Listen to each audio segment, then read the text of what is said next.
Hey ya bareedu ko mee ciqqoo gatta'i mee ija keessan silaala akka ajaa'ibaatti onneen koo si faalaala miidhagina keessana mee ciqqoo gatta'i mee ija keessan silaala akka ajaa'ibaatti onneen koo si faalaala.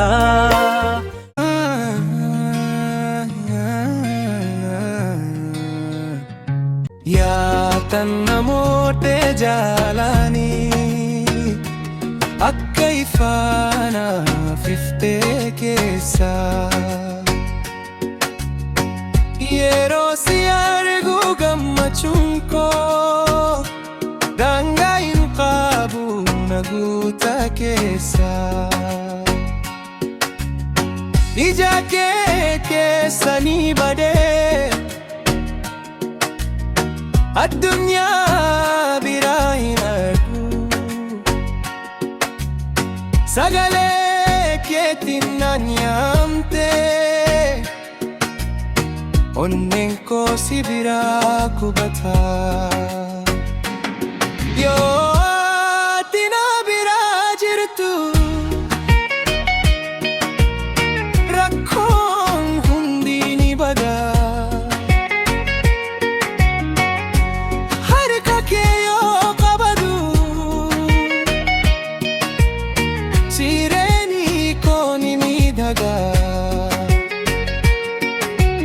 Yaa tan namoota jaalanii siin ala hin jiraadhuanii ati naaf hafuura ati naaf lubbuu si malee homaa miti ani.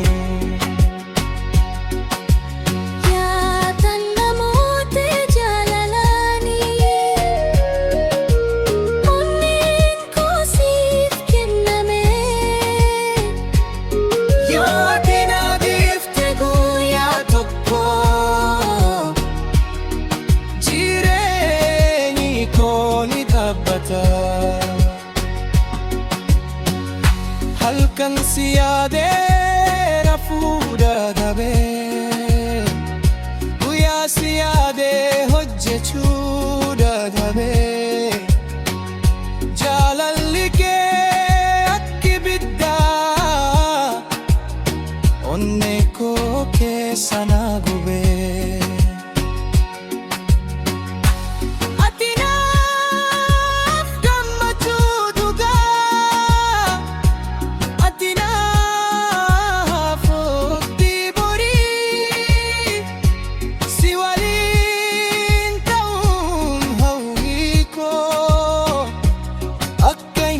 Menaaf godhi meena dhaga'i jaalallee koo si malee hin danda'u ani yoo daannu baasanillee si jaalachuu hin dhiisu ani.